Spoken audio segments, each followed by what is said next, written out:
ಈ ಅಸಹಾಯಕ ಸಮುದಾಯಗಳಲ್ಲಿ ಜಾಗೃತಿಯನ್ನ ಮೂಡಿಸ್ತಕ್ಕಂಥ ಕೆಲಸವನ್ನ ಏನು ಮಾಡ್ತಕ್ಕಂಥ ಪ್ರಯತ್ನ ನಡೀತಾ ಇದೆ. ಇದು ನಿಜಕ್ಕೂ ಕೂಡ ಬಹಳ ಪ್ರಶಂಸನೀಯವಾದಂತ ಒಂದು ಕಾರ್ಯಕ್ರಮ. ಇವತ್ತು ನಾಲ್ವಡಿ ಕೃಷ್ಣರಾಜ ಒಡೆಯವರು KRS ಕಟ್ಟಿಸಿದ್ರು ಅಂತ ನಾವೆಲ್ಲ ಅವರನ್ನು ಅಭಿನಂದಿಸ್ತೇವೆ. KRS ಗೆ ಮೊದಲನೇ ಪ್ರಾರಂಭ ಮಾಡಿದ್ದು ಟಿಪ್ಪು, ಅವನು ಕಣಂಬಾಡಿ ಕಟ್ಟೆ ಅಂತ ಮೊದಲು ಸಣ್ಣ ಕಟ್ಟಿದವರು ಅವರು.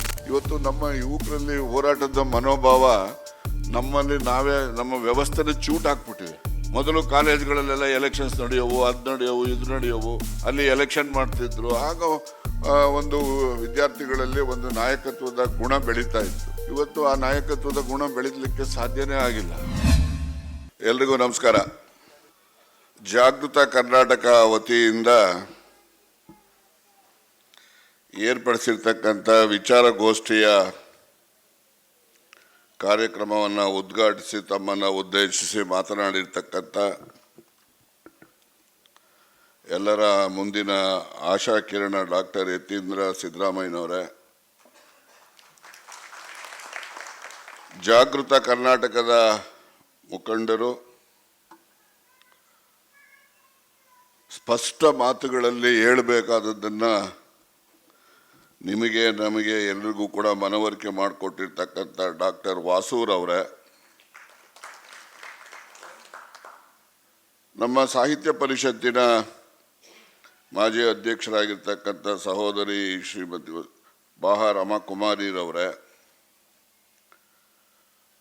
ಹಾಗೂ ಸನ್ಮಾನ್ಯ ಮಧುಕರ್ ಅವರೇ, TD ವೆಂಕಟೇಶ್ ರವರೇ, ಕುಮಾರ್ ರವರೇ, ಧನಿಯಾ ಕುಮಾರ್ ರವರೇ, ಈಗ ತಾನೇ ತಮ್ಮನ್ನು ಉದ್ದೇಶಿಸಿ ಮಾತನಾಡಿದಂಥ ಸ್ನೇಹಿತರಾದ ಶಶಿಧರ್ ರವರೇ, ಇನ್ನೋರ್ವ ಆತ್ಮೀಯರಾಗಿರ್ತಕ್ಕಂಥ ಮೊಹಮ್ಮದ್ ಜಿಯಾವುಲ್ಲಾರವರೇ, ಮಂಜುನಾಥ್ ರವರೇ, ಜಯಲಕ್ಷ್ಮೀರವರು, ಮೈಲಪ್ಪನವರು ಮತ್ತು ಸುರೇಶ್ ರವರು, ವೇದಿಕೆಯನ್ನು ಅಲಂಕರಿಸಿರ್ತಕ್ಕಂಥವ್ರು, ಮುಂಭಾಗದಲ್ಲಿ ಕೂತಿರ್ತಕ್ಕಂಥವರು ಕೂಡ ವೇದಿಕೆಯನ್ನು ಅಲಂಕರಿಸಿರ್ತಕ್ಕಂಥವ್ರಿಗಿನ್ನ ಹೆಚ್ಚಿನ ಪ್ರಾಜ್ಞರು ಎಲ್ಲರೂ ಕೂಡ ತಾವೆಲ್ಲ ಆಗಮಿಸಿದ್ದೀರಿ ಈ ಕಾರ್ಯಕ್ರಮಕ್ಕೆ. ತಮ್ಮೆಲ್ಲರಿಗೂ ಕೂಡ ವಿಶೇಷವಾದಂತಹ ಅಭಿನಂದನೆಗಳನ್ನು ಸಲ್ಲಿಸ್ತೇನೆ. ಈ ಒಂದು ವಿಚಾರಗೋಷ್ಠಿಯ ಉದ್ದೇಶ ಹಾಗೂ ಆಗುಹೋಗುಗಳ ಬಗ್ಗೆ ಹಲವಾರು ವಿಚಾರಗಳನ್ನು ನಮ್ಮ ಎಲ್ರಿಗೂ ಕೂಡ ಮನವರಿಕೆಯನ್ನು ಮಾಡಿಕೊಟ್ಟಿದ್ದಾರೆ. ಪತ್ರಿಕೆಗಳಲ್ಲಿ, ಮಾಧ್ಯಮದಲ್ಲಿ ಅವರೇನು ಬರೆಯೋದೇ ಇಲ್ಲ. ಮೊದಲೇ ಶುರು ಮಾಡೋದೇ ಜಾತಿ ಸಮೀಕ್ಷೆ ಅಂತಲೇ ಶುರು ಮಾಡ್ತಾರೆ. ಜಾತಿ ಸಮೀಕ್ಷೆ, ಜಾತಿ ಸಮೀಕ್ಷೆ. ಸರ್ಕಾರ 1000 ಸರಿ ಹೇಳಿದೆ. ಹೈಕೋರ್ಟ್ನಲ್ಲೂ ಕೂಡ ಅಫಿಡವಿಟ್ ಕೂಡ ಹಾಕಿದ್ದಾರೆ, ಇದು ಜಾತಿ ಸಮೀಕ್ಷೆ ಅಲ್ಲ, ಇದು ಸೋಷಿಯೋ ಎಕನಾಮಿಕ್ ಸರ್ವೆ ಅಂತಕ್ಕಂಥದ್ದು. ಆದಾಗ್ಯೂ ಕೂಡ ಜನರನ್ನ ತಪ್ಪು ದಾರಿಗೆ ಎಳಿತಕ್ಕಂಥದ್ದು, ಜನರಲ್ಲಿ ಗೊಂದಲವನ್ನು ಮೂಡಿಸ್ತಕ್ಕಂಥದ್ದಕ್ಕೆ ಜಾತಿ ಸಮೀಕ್ಷೆ. ಸಮೀಕ್ಷೆಯಲ್ಲಿ ಕೂಡ ಜಾತಿನೂ ಕೂಡ ಒಂದು ಕಾಲಮ್ ಅಷ್ಟೇ. ನೀವು ಯಾವ ಜಾತಿ ಅಂತ ಕೇಳ್ತಾರೆ, ಕಾಲಮ್ನಲ್ಲಿ ಹೇಳಿದ್ರೆ ಬರ್ಕೊಳ್ತಾರೆ, ಇಲ್ಲಿ ಸುಮ್ಮನೆ ಮುಂದೆ ಹೋಗ್ತಾರೆ. ಆದರೆ ಜನರಿಗೆ ತಪ್ಪು ದಾರಿಗೆ ಎಳಿತಕ್ಕಂಥದ್ದು ಈ ಜಾತಿ ಸಮೀಕ್ಷೆ ಅಂತಕ್ಕಂಥದ್ದನ್ನು ಮಾಧ್ಯಮದಲ್ಲಿ ಅತಿ ಹೆಚ್ಚು ಪ್ರಚಾರ ಮಾಡಿ ಗೊಂದಲವನ್ನು ಸೃಷ್ಟಿ ಮಾಡಿದ್ದಾರೆ ಅಂತಕ್ಕಂಥದ್ದನ್ನು ನಾವೆಲ್ಲ ಅರ್ಥಕೊಳ್ಬೇಕು ಅಂತೇಳಿ ಈ ಸಂದರ್ಭದಲ್ಲಿ ಹೇಳಲಿಕ್ಕೆ ಬಯಸ್ತೇನೆ. ಈ ಕರ್ನಾಟಕದಲ್ಲಿ ಈಗ ನಡೀತಕ್ಕಂಥದ್ದು ಸೋಷಿಯೋ ಎಕನಾಮಿಕ್ ಸರ್ವೆ. ನಾವು ವಿದ್ಯಾಭ್ಯಾಸದಲ್ಲಿ ಎಲ್ಲಿದ್ದೇವೆ, ನಾವು ಆರ್ಥಿಕವಾಗಿ ಎಲ್ಲಿದ್ದೇವೆ, ಮತ್ತು ಸಾಮಾಜಿಕವಾಗಿ ನಮ್ಮ ಸ್ಥಾನಮಾನ ಏನಿದೆ ಸಮಾಜದಲ್ಲಿ ಅಂತಕ್ಕಂಥದ್ದನ್ನು ತಿಳ್ಕೊಳ್ತಕ್ಕಂಥದ್ದು. ಈ ಒಂದು ಸರ್ವೆ ಇದು 1917 ನಾಲ್ವಡಿ ಕೃಷ್ಣರಾಜ ಒಡೆಯರ್ ಕಾಲದಿಂದನೂ ಕೂಡ ನಡೆದಿರ್ತಕ್ಕಂಥದ್ದು. ಈ ಮಿಲ್ಲರ್ ಕಮಿಷನನ್ನು ಮಾಡಿ, ಆ ಸಮೀಕ್ಷೆಗಳನ್ನು ಮಾಡಿ, ಆಗ proportionate to the population reservation ಕೊಡಬೇಕು ಅಂತಕ್ಕಂಥದ್ದು ಮಿಲ್ಲರ್ ಕಮಿಷನನ್ನು ಒಂದು ಅಬ್ಸರ್ವೇಷನ್ ಅಂತೇಳಿ ನಾನು ತಿಳ್ಕೊಂಡಿದ್ದೇನೆ. ಆಗ ನಾಲ್ವಡಿ ಕೃಷ್ಣರಾಜ ಒಡೆಯರವರು ಈ ನಮ್ಮ ದೇಶದಲ್ಲಿ ಪ್ರಪ್ರಥಮವಾಗಿ ರಿಸರ್ವೇಷನನ್ನು ತರಬೇಕು ಅಂತಕ್ಕಂಥ ಚಿಂತನೆ ಮಾಡಿದಂಥ ರಾಜರಲ್ಲಿ ಅವರು ಮೊದಲಿಗರು ಅಂತೇಳಿ ನಾವೆಲ್ಲ ಕರ್ನಾಟಕದವರಾಗಿ ಹೆಮ್ಮೆ ಪಡಬೇಕು. ವಿದ್ಯಾಭ್ಯಾಸದಲ್ಲಿ ಹೆಣ್ಮಕ್ಳಿಗೆ ವಿದ್ಯಾಭ್ಯಾಸ ಕಲಿಸ್ಬೇಕು ಅಂತಕ್ಕಂಥದ್ದನ್ನು ಮಹಾರಾಷ್ಟ್ರದ ಜ್ಯೋತಿರಾವ್ ಫುಲೆರವರು ಕೂಡ ಪ್ರಾರಂಭ ಮಾಡಿದಂಥದ್ದು. ಹೀಗೆ ಸಮಾಜ ಸುಧಾರಕರು ಆಗಿಂದಾಗೆ ಬಂದಿರ್ತಾರೆ. ಆ ಒಂದು ಸಮಾಜ ಸುಧಾರಕರ ಚಿಂತನೆಗಳನ್ನು ಜಾರಿಗೆ ತರ್ತಕ್ಕಂಥ ಸಂದರ್ಭದಲ್ಲಿ ಬೇಕಿರ್ತಕ್ಕಂಥದ್ದು ರಾಜಕೀಯ ಅಧಿಕಾರ. ರಾಜಕೀಯ ಅಧಿಕಾರ ಇದ್ದಾಗ ಮಾತ್ರ ಚಿಂತನೆಗಳು ಜಾರಿ ಆಗಲಿಕ್ಕೆ ಸಾಧ್ಯ ಆಗ್ತವೆ. ಈಗ ದೇವರಾಜ ಅರಸರು ಅವರು ಅಧಿಕಾರದಲ್ಲಿ ಬರದೇ ಇದ್ರೆ ಹಾವನೂರು ಕಮಿಷನ್ ರಿಪೋರ್ಟ್ ಬರ್ತಾನೆ ಇರಲಿಲ್ಲ. ಹಾವನೂರು ಕಮಿಷನ್ ರಿಪೋರ್ಟನ್ನು ಅಸೆಂಬ್ಲಿನಲ್ಲಿ ಹರಿದಾಕ್ದವರು, ಸುಟ್ಟೋರು ಎಲ್ಲ ನಮ್ಮ ಪಾರ್ಟಿಲೂ ಇದ್ದಾರೆ, ಎಲ್ಲರೂ ಇದ್ದಾರೆ. ಆ ದಿವಸ ಅವ್ರ ಹೆಸರುಗಳು ಹೇಳಕ್ಕೆ ಹೋಗಲ್ಲ, ಇನ್ನೂ ಜೀವಂತವಾಗಿದ್ದಾರೆ. ಅಲ್ಲೇ ಹರಿದು ಬೆಂಕಿ ಇಟ್ಟವರು ಅಸೆಂಬ್ಲಿನಲ್ಲಿ ಇನ್ನೂ ಜೀವಂತ ಇದ್ದಾರೆ. ಮತ್ತೆ ಇನ್ನೊಬ್ಬರು ವಿರೋಧ ಪಕ್ಷದ ನಾಯಕರು ಕೂಡ ಇದು ಕುಡಿದು ಬರೆದಿರೋದು ಅವನವರು ಅಂತೇಳಿ ಭಾಷಣ ಮಾಡಿದವರು ಅವರು ಜೀವಂತವಾಗೇ ಇದ್ದಾರೆ. ಆದರೆ ಇವತ್ತು ಅವರೆಲ್ಲ ಸುಮ್ಮನೆ ಬಂದು ಬೇರೆ ಜನರುಗಳಿಗೆ ತಪ್ಪದಾರಿಗೆ ಎಳಿಲಿಕ್ಕೆ ಅವರು ಕೂಡ ರಿಸರ್ವೇಷನ್ ಪರವಾಗಿದ್ದೀವಿ ಅಂತ ತೋರಿಸ್ಕೊತಾರೆ. ಅವ್ರು ನಿಜಕ್ಕೂ ಕೂಡ ವಿರೋಧಿಗಳೇ ಅವರು. ಮತ್ತೆ ವಿಶೇಷವಾಗಿ ಈ ಒಂದು ಜಾಗೃತ ಕರ್ನಾಟಕದ ವತಿಯಿಂದ ಇಡೀ ರಾಜ್ಯದಲ್ಲಿ ಈ ಸಮೀಕ್ಷೆನಲ್ಲಿ ಎಲ್ಲರೂ ಕೂಡ ಭಾಗಿಯಾಗಬೇಕು ಅಂತಕ್ಕಂಥ ಒಂದು ಜನರಲ್ಲಿ ಮನವಿಯನ್ನು ಮಾಡೋದ್ರ ಜೊತೆಗೆ ಎಲ್ಲರೂ ಕೂಡ ತೊಡಗಿಸ್ಕೋಬೇಕು. ನಾವು ಎಲ್ಲಿದ್ದೀವಿ ಅಂತ ಹೇಳಿ ಒಂದು ಅಂಕಿ ಸಂಖ್ಯೆಗಳ ಮೂಲಕ ಸರ್ಕಾರದಲ್ಲಿ ಹೇಳಲಿಕ್ಕೆ ಒಂದು ಅವಕಾಶ. ಮತ್ತು ಇದೊಂದು ಸಮೀಕ್ಷೆಗೆ ಕೋರ್ಟ್ಗಳ ಸಹಮತನೂ ಇದೆ ಮತ್ತು ಎಲ್ಲ ಜನರ ಸಹಮತನೂ ಇದೆ ಅಂತಕ್ಕಂಥದ್ದನ್ನು ನಾವು ಅರ್ಥ ಮಾಡಿಕೊಂಡು ಯಾರೋ ಕೆಲವೇ ಮಂದಿ ಅದಕ್ಕೆ ವಿರುದ್ಧವಾಗಿ ಅಪಪ್ರಚಾರಗಳನ್ನು ಮಾಡ್ತಕ್ಕಂಥದ್ದಕ್ಕೆ ನಮ್ಮಲ್ಲಿ ಏನು ಈ ಒಂದು ಸಮುದಾಯಗಳು ಏನು ಅಸಹಾಯಕ ಸಮುದಾಯಗಳಿದ್ದಾವೆ, ಈ ಅಸಹಾಯಕ ಸಮುದಾಯಗಳಲ್ಲಿ ಜಾಗೃತಿಯನ್ನು ಮೂಡಿಸ್ತಕ್ಕಂಥ ಕೆಲಸವನ್ನು ಏನು ಮಾಡ್ತಕ್ಕಂಥ ಪ್ರಯತ್ನ ನಡೀತಾ ಇದೆ. ಇದು ನಿಜಕ್ಕೂ ಕೂಡ ಬಹಳ ಪ್ರಶಂಸನೀಯವಾದಂಥ ಒಂದು ಕಾರ್ಯಕ್ರಮ. ಈ ಕಾರ್ಯಕ್ರಮಗಳಲ್ಲಿ ಹೆಚ್ಚು ಹೆಚ್ಚು ಜನ ಬರಬೇಕು, ಹೆಚ್ಚು ಹೆಚ್ಚು ಜನ ವಿದ್ಯಾವಂತರುಗಳು ಬರಬೇಕು. ಹೆಚ್ಚು ವಿದ್ಯಾವಂತರುಗಳು ಬಂದಾಗ ನೀವು ನಿಮ್ಮ ಹಳ್ಳಿಗೆ ಹೋದಾಗ ನಿಮ್ಮ ಹಳ್ಳಿನಲ್ಲಿ ಜಾಗೃತಿ ಮೂಡಿಸ್ಬೇಕು. ಈಗೆಲ್ಲ ಜಾಗೃತ ಕರ್ನಾಟಕನೇ ಬಂದು ಎಲ್ಲ ಹಳ್ಳಿಗೂ ಹೋಗ್ಲಿಕ್ಕೆ ಆಗೋದಿಲ್ಲ.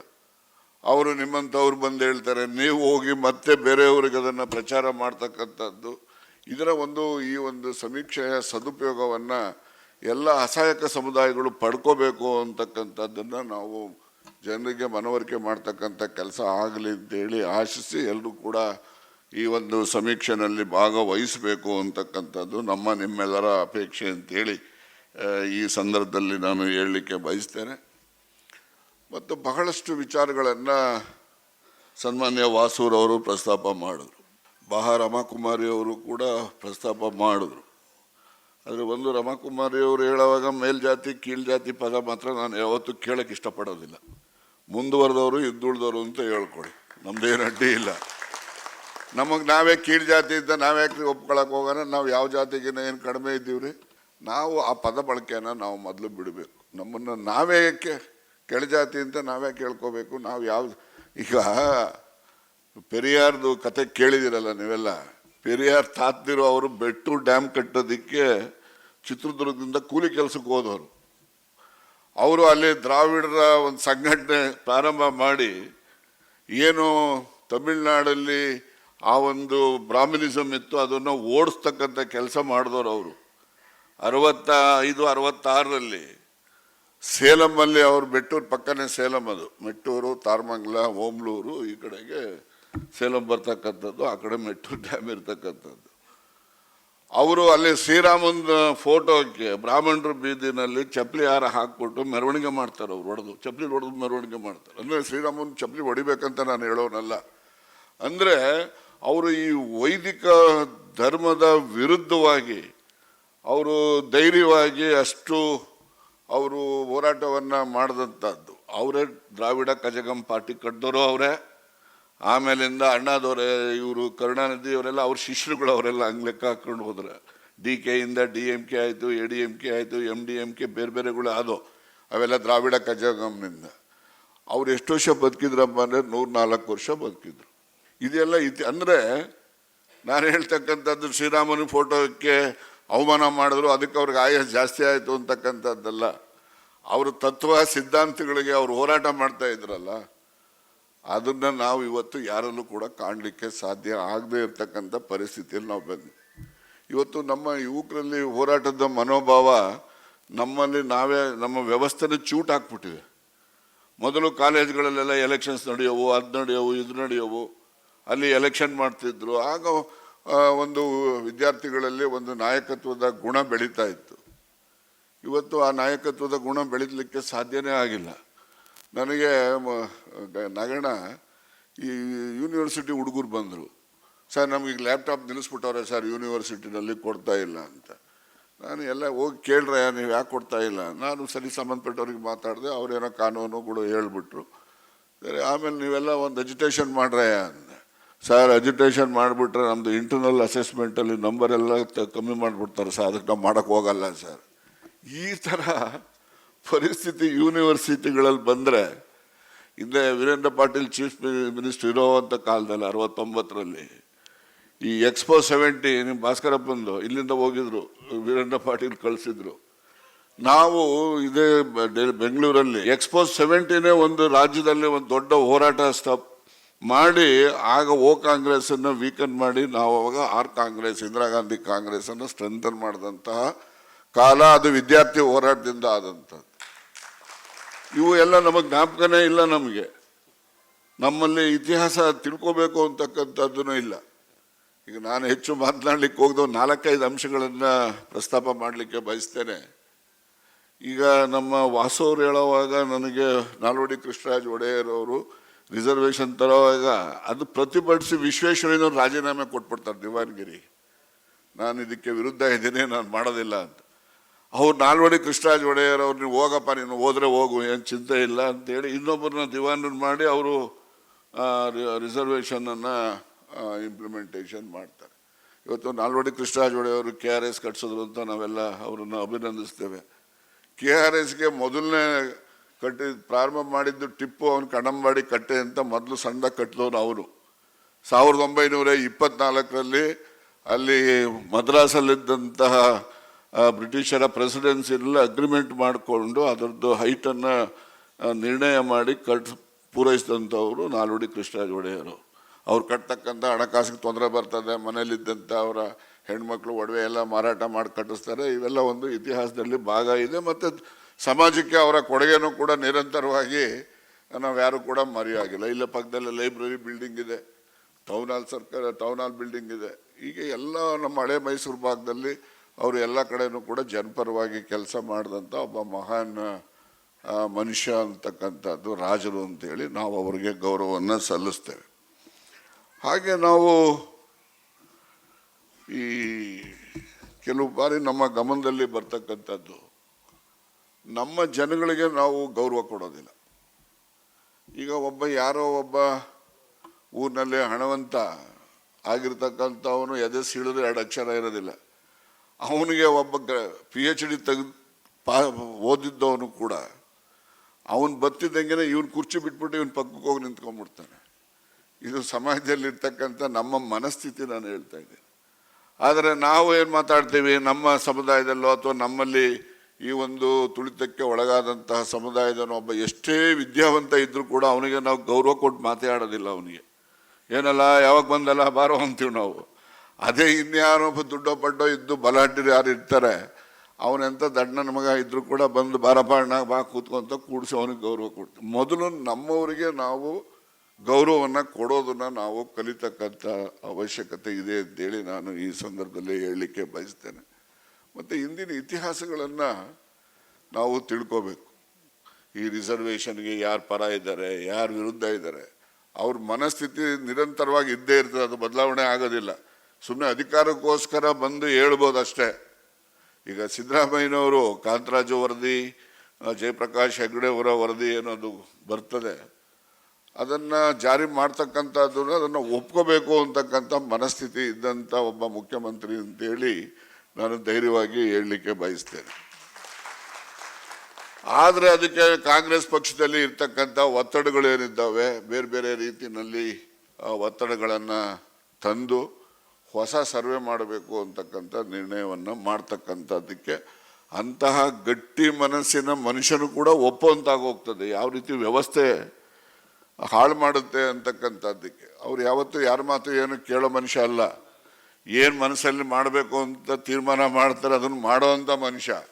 ಆದರೂ ಕೂಡ ಈ ವರದಿ ಬಗ್ಗೆ ಅವರು ನಿಸ್ಸಹಾಯಕರಾಗಿ ಆಗ್ತಕ್ಕಂಥ ಒಂದು ಪರಿಸ್ಥಿತಿ ಸೃಷ್ಟಿಯಾದಂಥದ್ದು ನೋಡಿದಾಗ ನಿಜಕ್ಕೂ ಕೂಡ ಸಮಾಜದಲ್ಲಿ ಸತ್ಯ ಮತ್ತು ನ್ಯಾಯಕ್ಕೆ ಹೋರಾಟ ಮಾಡ್ತಕ್ಕಂಥವ್ರಿಗೆ ಯಾವ ರೀತಿ ಅದಕ್ಕೆ ವಿರುದ್ಧವಾಗಿ ಷಡ್ಯಂತ್ರಗಳನ್ನು ಮಾಡ್ತಾರೆ ಅಂತಕ್ಕಂಥದ್ದನ್ನು ನಾವು ಅರ್ಥ ಮಾಡ್ಕೋಬೇಕಾಗ್ತದೆ. ಆದ್ದರಿಂದ ಈ ಒಂದು ಜಾತಿ ಸಮೀಕ್ಷೆ ಅವಶ್ಯಕತೆಯೂ ಇದೆ. ಮತ್ತು ನಾವು ಎಲ್ಲ ಒಗ್ಗಟ್ಟಾಗಬೇಕು, ರಾಜಕೀಯವಾಗಿ ಅಧಿಕಾರ ಪಡಿಬೇಕು. ಈಗ ದೇವರಾಜ ಅರಸರು 72ರಲ್ಲಿ ಮುಖ್ಯಮಂತ್ರಿ ಆಗದೆ ಇದ್ರೆ ಅವನು ರಿಪೋರ್ಟು ಬರ್ತಿರ್ಲಿಲ್ಲ, ನಿಮ್ಮ ಲ್ಯಾಂಡ್ ರಿಫಾರ್ಮ್ಸ್ ಮೊದಲೇ ಬರ್ತಿರ್ಲಿಲ್ಲ. ಲ್ಯಾಂಡ್ ರಿಫಾರ್ಮ್ಸ್ ಮಾಡೋವಂಥ ಕಾಲದಲ್ಲಿ ನಮ್ಮ ಉಚ್ಚಮಾಸ್ತಿಗೌಡರು ರೆವಿನ್ಯೂ ಮಿನಿಸ್ಟ್ರು, ನಾವು ಅವಾಗೆಲ್ಲ ವಿಧಾನಸೌಧ ಜಾಸ್ತಿ ಇರ್ತಾ ಇದ್ದೋ. ಆ ಕಾಲದಲ್ಲಿ ಯಾರ್ಯಾರು ಯಾವ್ಯಾವ ರೀತಿ ಒತ್ತಡಗಳು ತರ್ತಾ ಇದ್ರು, ಚರ್ಚೆಗಳು ಮತ್ತೆ ಮಾಡ್ತಾ ಇದ್ರು, ಇವೆಲ್ಲ ನೋಡ್ಬಿಟ್ರೆ ಬಹಳ ಕಷ್ಟ. ಆದರೂ ಕೂಡ ಅವತ್ತು ಈ ಪ್ಲಾಂಟೇಶನ್ನವ್ರಿಗೆ ಎಕ್ಸಂಪ್ಷನ್ ಕೊಟ್ಬಿಟ್ರು ಲ್ಯಾಂಡ್ ಸೀಲಿಂಗ್ನಿಂದ. ಪ್ಲಾಂಟೇಶನ್ ಓನರ್ಸ್ಗಳಿಗೆ ಈ ಲ್ಯಾಂಡ್ ಸೀಲಿಂಗ್ 54 ಎಕರೆ ಇತ್ತಲ್ಲ, ಅದು ಎಕ್ಸಂಪ್ಷನ್ ಕೊಟ್ಬಿಟ್ರು ಅವ್ರಿಗೆ. ಅದೊಂದು ಲ್ಯಾಂಡ್ ರಿಫಾರ್ಮ್ಸ್ ಆ್ಯಕ್ಟಲ್ಲಿ ಅಂತ್ಯದಲ್ಲಿ ಅರಸೂರವರು ಮನಸ್ಸಿಲ್ಲದೆ ಇದ್ರು ಕೂಡ ಒಪ್ಪಿ ಅದನ್ನು ಎಕ್ಸಂಪ್ಷನ್ ಕೊಟ್ಟಂಥದ್ದು. ಲ್ಯಾಂಡ್ ಸೀಲಿಂಗ್ ಲಿಮಿಟ್ಗೆ ಅವ್ರು ಒಳಪಡೋದಿಲ್ಲ ಅಂತೇಳಿ ಮಾಡಿದಂಥದ್ದು. ಇದೇನೇ ಇದನ್ನು ಯಾಕೆ ನಾನು ಹೇಳ್ತಾ ಇದ್ದೀನಿ ಅಂದರೆ, ರಾಜಕೀಯ ಅಧಿಕಾರ ಇದ್ದಾಗ ಎಲ್ಲ ಜನರಿಗೂ ಕೂಡ ನ್ಯಾಯ ದೊರಕಿಸ್ಕೊಡ್ಲಿಕ್ಕೆ ಸಾಧ್ಯ ಆಗ್ತದೆ.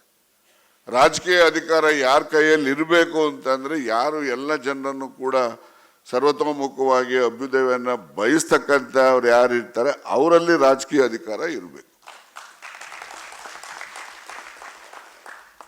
ರಾಜಕೀಯ ಅಧಿಕಾರಕ್ಕೆ ಸರಿಸಮಾನವಾದಂಥದ್ದು ಯಾವುದೇ ಶಕ್ತಿ ಇಲ್ಲ ಭೂಮಿ ಮೇಲೆ.